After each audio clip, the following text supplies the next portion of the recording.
Hello everybody, this is Srinivas Avireddy and I'm here to take a session on deletion in a linked list. So the agenda for this particular session will include a basic introduction about the linked list, followed by the scenarios of deletion in a linked list. So the node that needs to be deleted in a linked list could be placed at the beginning, or it could be at the end, or it could be at a given position. Also, a node with a given value could be deleted. At the end of the session, we would summarize whatever that we saw in this session. Let's now get started off with the basic understanding of what a linked list is. So linked list is basically a data structure which consists of a group of nodes linked to each other with the help of references. So the node forms a single unit of a linked list. The node usually consists of two portions. One is the data portion and the reference portion.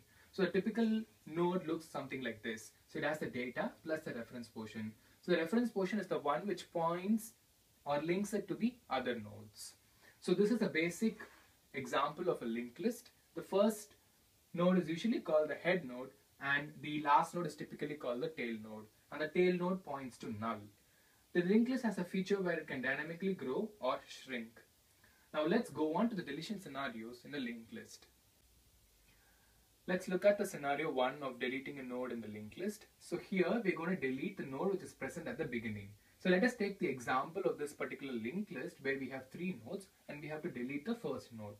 So typically the head node is the one that we're going to delete and make the second node as a new head.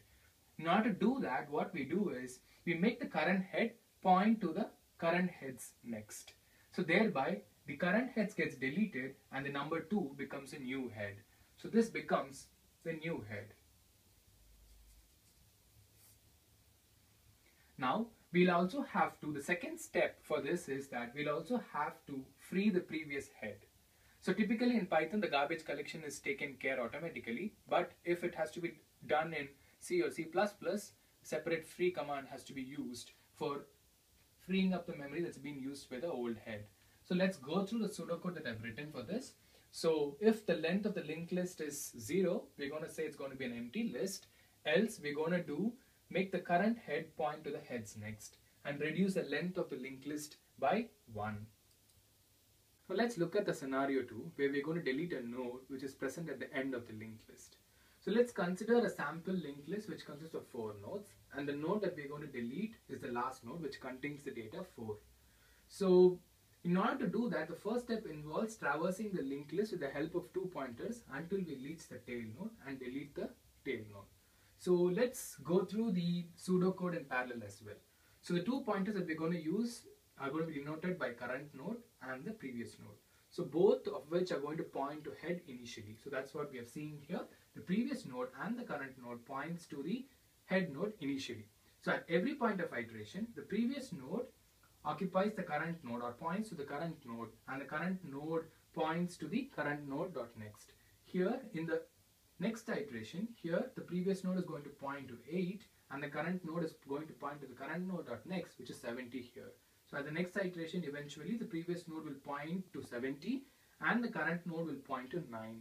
At the next iteration, the previous node is going to point to 9 and the current node is going to point to the data element 4. Now we have reached the desired position to delete, which is the tail node.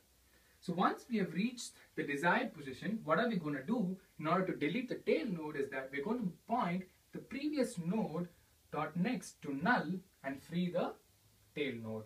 So the previous node dot next will become null and the length of the linked list is shrinked by 1. So we just completed the scenario where we deleted a node from the linked list which is present at the end. Now let's go on to a scenario where we're going to delete a node and a linked list at a given position. So that involves 2 steps as we saw earlier. So we're going to traverse the list with the help of 2 pointers, the current node and the previous node, as we saw in the previous case as well.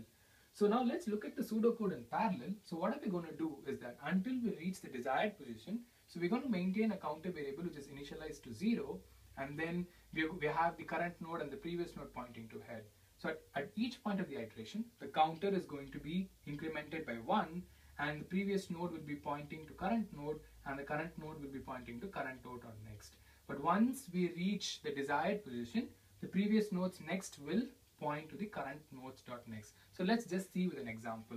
So let's consider this example of a linked list where it has 5 nodes. Let us assume that we want to delete the node which is present at the 4th position. So initially the counter will be initialized to 0 At the first iteration, the counter becomes 1 and the current node, which is initially pointing to head, moves to the next node, which is 2, and the previous node still points to the current node. At the next iteration, the counter value becomes 2 and the previous node points to 2 and the current node points to 3. When the counter becomes 3, the previous node points here and the current node points here. So when the counter becomes 4, we have reached the desired position, which is 4. Now what happens is we have the previous node pointing to 3 and the current node pointing to 4. Now what we're going to do is we're going to make previous nodes dot next point to current node dot next. So here 3's next is going to point to 4's next, which is 5. So eventually we have deleted the node which is present at 4. So and we're going to free the current node which is pointing to 4. So with this we were able to delete a given node at a given position. Now let's look at a scenario where we're going to delete a node with a specific value. So let's consider this linked list where we have 3 nodes and we want to delete a node with the value 3.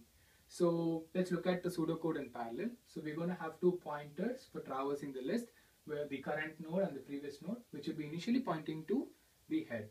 So while traversing the list, as we know, we'll make the previous node point to the current node and the current node will be pointing to the current node dot next at each point of iteration until we reach the desired node. So once we reach the desired position with the value 3, the previous node will make it pointed to the current node dot next here, which is null. So once we do that, eventually we will delete the node with the value 3. Like for example, let us assume we want to delete a node with the value 5, which is not present in the linked list. We would be traversing the linked list with the help of 2 pointers and we would have reached a point where we couldn't find the value, and hence we would have said value which is provided is not present in the linked list. Okay, now let's look at the summary of this particular session.